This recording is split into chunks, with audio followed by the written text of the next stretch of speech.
सत साहिब भगत जी परमात्मा कहते हैं कि अगर काल को पता चल जाए कि धरती पर परमात्मा आया हुआ है तो उसका जो है कलेजा फट जाए, डर के मारे हार्ट अटैक आ जाए।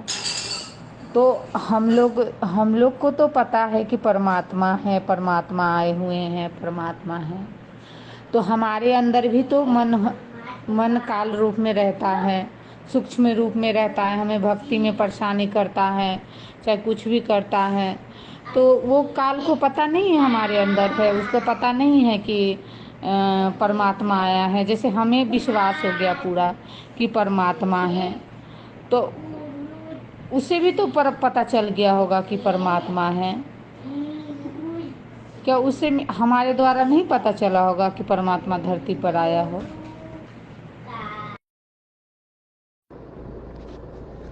सत्साई बहन जी, भारत देश का राष्ट्रपति यानी पूरे देश का स्वामी, पूरे देश का पति और भारत देश का कोई सबसे गरीब भिखारी हो जो जिंदगी में कभी नहाता भी नहीं हो, लेटरिन के हाथ भी नहीं धोता हो, और एक ऐसी मैली कुचुली रेलवे लाइन के किनारे ऐसे झोपड़ी झापड़ी में पड़ा हो जहाँ पे सूअर वगैरह घूमते हों, लोग लेटरिन करते हों, बदबूदार पानी हो, मच्छर हों, हैं।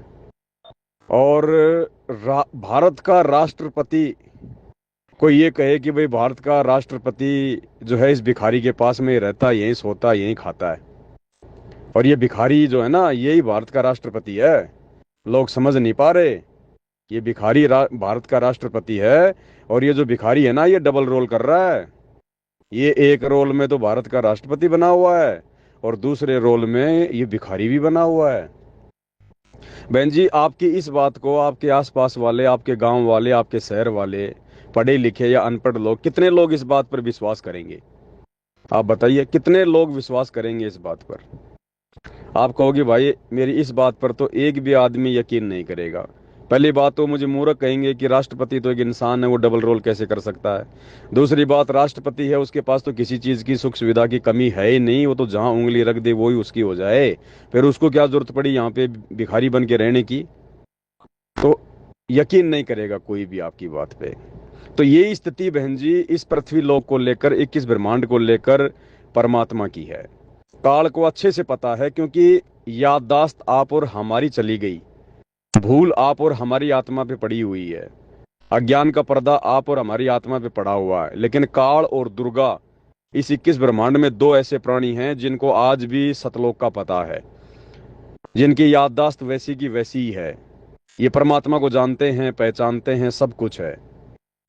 अब इनको कोई अगर इस बात के विषय में कहे, क्योंकि मन जो है इसका एजेंट है, और एजेंट उसको ये बात कहे तो उस काल को भी यकीन नहीं होगा इस बात का, क्योंकि उसको पता है कि सतलोक क्या है और 21 ब्रह्मांड क्या है। सतलोक की तुलना में 21 ब्रह्मांड वैसा ही है जैसा राष्ट्रपति के राष्ट्र भवन के सामने वो भिखारी की झोपड़ी, और राष्ट्रपति की तुलना में जैसे वो भिखारी है, वैसे ही काल को पता है कि परमात्मा कबीर साहब की तुलना में यहाँ के कोई साधु संत महात्मा है। तो वो खाली उसको इतना आभास होता है कि जरूर या तो परमात्मा ने किसी को भेजा होगा, या तो वो होगा, या फिर ज्यादा से ज्यादा परमात्मा यहाँ आकर जिसको ज्ञान देते हैं तो परमात्मा का ज्ञान सुनकर थोड़ा बहुत कोई ज्ञान प्रचार कर रहा होगा, और वो मेरा कुछ बिगाड़ नहीं पाएगा। उसको पूरा यकीन है कि भगवान तो इस गंदे लोक में आ ही नहीं सकता, राष्ट्रपति तो भिखारी की झोपड़ी में सो ही नहीं सकता। तो उसको पक्का यकीन है काल को। और ऐसा ही खेल खेलता है बहन जी, परमात्मा असंभव कार्य करता है। इसलिए गुरुजी कहते हैं कि काल को भी विश्वास नहीं होता कि वो परमात्मा भी ऐसे गंदे लोक में आता होगा, इसलिए उसको यकीन नहीं है बहन जी। मन जो है काल नहीं है, मन काल का एजेंट है। अब राष्ट्रपति या प्रधानमंत्री अपने एजेंटों की हर बात पे यकीन थोड़ी करते हैं। जो उनको जचेगी उसी बात पे राष्ट्रपति जो है यकीन करेगा, बाकी वो सलाह देता रहेगा। तो मन अगर उसको बता भी देगा तो वो यकीन नहीं करेगा काल इस बात के ऊपर, कभी सौपन में भी यकीन नहीं करेगा। और दूसरी बात बहन जी, काल तो बहुत दूर की बात है।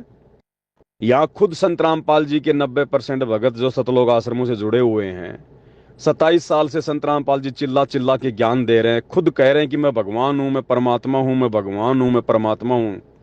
जब उनके खुद के भगत ही यकीन नहीं कर रहे कि ये संत रामपाल जी ही कबीर जी है, और संत रामपाल जी के रहते सहते वो दाढ़ी मूंछ वाले कागज के टुकड़े वाले कबीर जी की फोटो को भगवान मान के पूज रहे हैं, तो बताओ बहन जी, काल तो लाखों लाखों करोड़ों किलोमीटर दूर बैठा है परमात्मा से, उसको कैसे यकीन हो जाएगा कि संत रामपाल जी परमात्मा है? ये तो यकीन उनको होगा जिनको संत रामपाल जी यकीन करवाना चाहेंगे। गोता मारूं सुरग में, जा बैठूं पाताल, गरीब दास ढूंढता फिरूं अपने हीरे मोती लाल। तो ये साध संगति से जुड़े हुए आप और हम सत्सेवक भाई बहनों का परम सौभाग्य है, जो परमेश्वर जी ने हमारे को अपनी पहचान करवाई, और हमें यकीन हो गया है कि हमारे गुरुदेव स्वयं ही परमात्मा है, स्वयं ही कबीर जी हैं। बहन जी, खेल ऐसा है ये। परमात्मा कहते हैं, तत्व भेद कोई न्यारा रे साधु भाई, तत्व भेद कोई न्यारा, समझेगा कोई गुरु मुख प्यारा। एक तो होता है तत्व ज्ञान और एक होता है तत्व भेद। तत्व ज्ञान तो वो है जो गुरुजी ने दे दिया, और तत्व भेद वो है जो गुरुजी के सत्संगों का निष्कर्ष है। तो उसको कोई बिरले ही समझ पाएंगे, कोई बिरले ही जानकर अपने गुरु को भगवान मान पाएंगे। तो बहन जी, ये इस तरह का खेल है, ये परमात्मा की दया है जो हमें समझ में आ रहा है। अन्यथा बहन जी, आप किसी पढ़े लिखे आदमी को, किसी मुख्यमंत्री को, राष्ट्रपति को, इनको तो अपने बहुत अच्छा शिक्षित मानते हैं।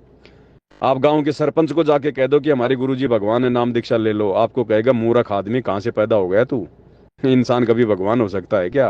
तो काल को कहां से यकीन हो जाएगा बहन जी? ये तो आप और हमारा सौभाग्य है जो परमात्मा ने पहचान करवाई है। जीव भगवान को नहीं पहचान सकता। बंदी छोड़, सतगुरु रामपाल जी परमात्मा की जय हो।